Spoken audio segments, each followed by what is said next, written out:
Welcome to Jim Rome is Burning. I'm Derek Fisher, filling in for Jim, and I've got a great Friday show for you. Milwaukee Bucks guard Brandon Jennings and my teammate, NBA Finals MVP Kobe Bryant, will join me right here in studio. But first, here's what I'm burning on. Bad news for the Washington Nationals and baseball in general. Stephen Strasburg is done for this season, and maybe next season, after a ligament tear that will probably require reconstructive Tommy John elbow surgery. And it just goes to show you how fragile athletes' careers can be. 1 minute, you're the talk of your sport, dominating hitters and drawing Hall of Fame comparisons. And the next minute, you're preparing for a long, tough rehab. Like a couple of guys in my sport, Greg Oden and Blake Griffin, Strasburg didn't even get a chance to finish his first full season. But hopefully, he'll be able to battle back and get a chance to show what he can really do. And as both a fellow athlete and a fan, I wish him the best. Roger Clemens is about to face the toughest challenge of his life. He'll be arraigned Monday on charges of lying to Congress about his alleged steroid use.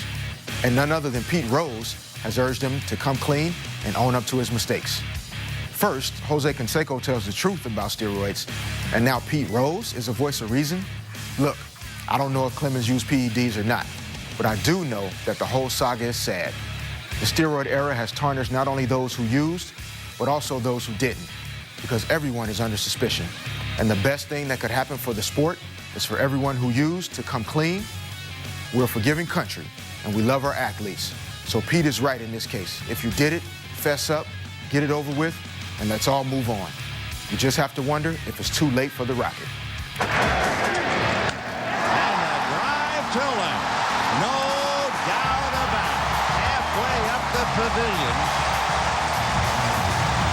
He hits it into Mannyville, which I'm sure will be called the left field pavilion. Joy reigns supreme. Say it ain't so. The era of Mannywood looks like it's about to end here in LA. The Dodgers have placed Manny Ramirez on waivers, and the White Sox have reportedly claimed him, which means his brief but memorable time in LA is almost done. On one hand, sports are a tough business. Fans say athletes have no loyalty to their teams, but trust me, as soon as a team feels like a player can't help them anymore, they're on their way out. It doesn't matter if you're Manny or LT down in San Diego. It's simply a matter of what have you done for me lately.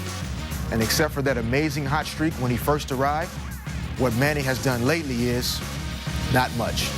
Still, he lit up Dodger Stadium like few athletes who have ever played here.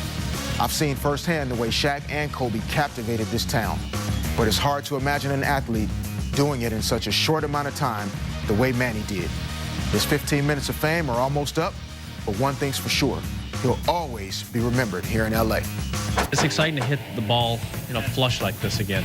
That's something I've been missing all year. I hadn't played this good, so I haven't been in this position. I mean, look at my rounds, I really haven't done this. Just when you think you've seen it all from Tiger Woods, he pulls something new out of his bag. Yesterday at the Barclays, one day after his divorce was final, he shot a 6 under 65, putting him in first place and reminding everyone that despite all that's happened, he's still Tiger Woods. And what it tells me is his mental toughness is unbelievable. Tiger is human, and he's not immune to dealing with the same emotions and stresses of anyone going through family troubles. The fear of the unknown had to have weighed him down all these months. But clearly yesterday he was a different man. Even though he's still disappointed at how it all went down, at least now he has some closure. I'm guessing he feels freer now than he has in months. And he can move on and focus on what really matters, his children and his golf game, in that order. Make some noise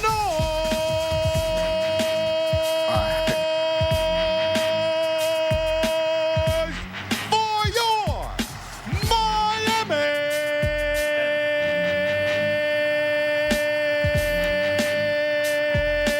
Heat.